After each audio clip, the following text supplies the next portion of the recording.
Le célèbre psychologue américain et professeur de l'université du Connecticut, Kenneth Ring, affirme que les personnes qui ont eu une expérience de mort imminente, EMI, ou qui ont médité pendant de longues périodes, ont une activation de sections d'ADN auparavant dormantes ou inactives, et semblent montrer un niveau inhabituellement élevé d'activation intuitive, un peu comme les personnes ayant une Kundalini éveillée.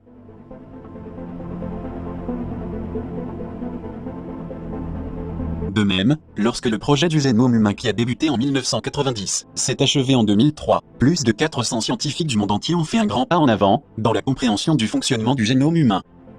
De ce fait, une équipe de chercheurs biomédicaux a découvert que la plupart de ce que l'on appelait aujourd'hui l'ADN poubelle est en fait une information utile et importante. On sait à présent que des êtres multidimensionnels ont élaboré des codes lumineux complexes dans notre génétique humaine.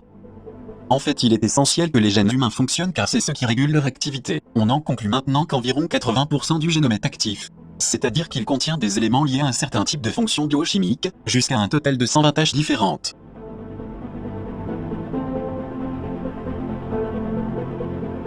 Cela signifie que le génome humain contient au moins 4 millions de gènes qui résident dans des fragments d'ADN, et qui étaient autrefois considérés comme des déchets. Mais il s'avère que ce qu'on appelle l'ADN poubelle joue un rôle essentiel dans le contrôle du comportement des cellules, des organes, et des autres tissus du corps humain. Notre génome est si précieux que les cellules elles-mêmes et l'ADN communiquent entre eux, et c'est l'ADN qui contrôle la croissance des cellules et leur apporte des réparations, du rajeunissement, ainsi qu'une apoptose ou une nécrose programmée de chaque cellule de l'organisme, prouvant ainsi sa valeur intrinsèque dans la vie comme dans la mort.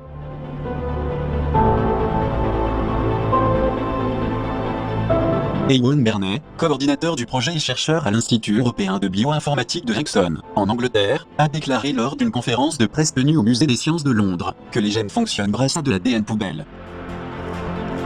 Même l'équipe de chercheurs du projet ENCODE, qui a pour tâche de développer le projet Génome, a découvert que sans l'ADN poubelle connu jusqu'à présent, le génome ne fonctionnerait pas, car il s'agit en fait d'un grand panneau de contrôle avec des millions d'interrupteurs qui régulent l'activité des gènes. Ils ajoutent ensuite que sans ces interrupteurs régulant l'activité de nos gènes, ceux-ci ne fonctionneraient pas, et diverses maladies héréditaires, génétiques ou auto-immunes apparaîtraient, telles que le syndrome de Down, le daltonisme, le spina bifida, l'hémophilie, le nanisme, le gigantisme, ainsi que divers défauts ou malformations congénitales. Outre ces malformations congénitales et l'environnement, il a également été démontré dans le cadre des maladies mentales, que la plupart des troubles psychiatriques, tels que les troubles dissociatifs, autrefois connus sous le nom de troubles de personnalité multiple, présentent une composante génétique de l'hérédité qui conduit dans de nombreux cas à des maladies mentales avec des troubles d'anxiété, des attaques de panique, des troubles obsessionnels compulsifs et des phobies.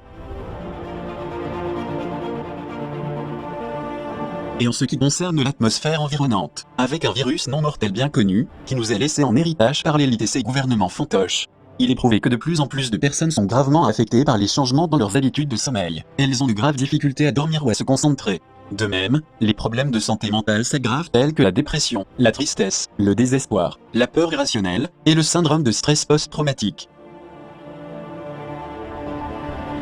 Le Covid-19 et ses conséquences économiques, sociales, alimentaires et sanitaires auront également une relation profonde avec le nombre de suicides. La prétendue pandémie a été un événement perturbateur qui a radicalement changé le mode de vie de la population mondiale, et tant qu'il n'y aura pas un retour à la vie normale, les effets seront catastrophiques en très peu de temps.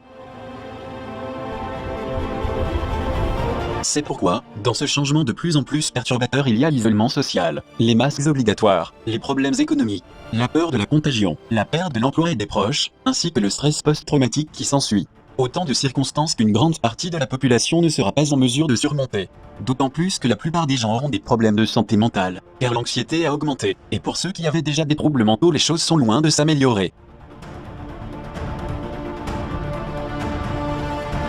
En outre, beaucoup de problèmes psychologiques aggravants qui se produisent sont intrinsèquement liés et génétiquement caractérisés par des comportements compulsifs tels que l'anorexie mentale, le syndrome de Stockholm, le syndrome de Tourette, les troubles de l'humeur et psychotiques comme les troubles bipolaires, la dépression majeure et la schizophrénie, les troubles du spectre autistique, les troubles de l'attention, les troubles alimentaires et l'obésité. Les chercheurs parlent actuellement de gènes affectés liés à la grossesse.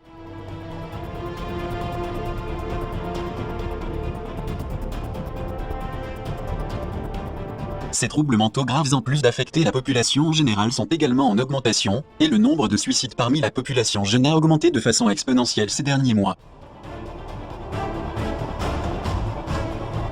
Non seulement nous subissons ces altérations génétiques, mais il a également été scientifiquement découvert que l'orientation sexuelle, ainsi que les drogues et l'alcoolisme, modifient les gènes qui sont à l'origine de l'attraction sexuelle et des fantasmes, qui sont influencés par l'identité sexuelle.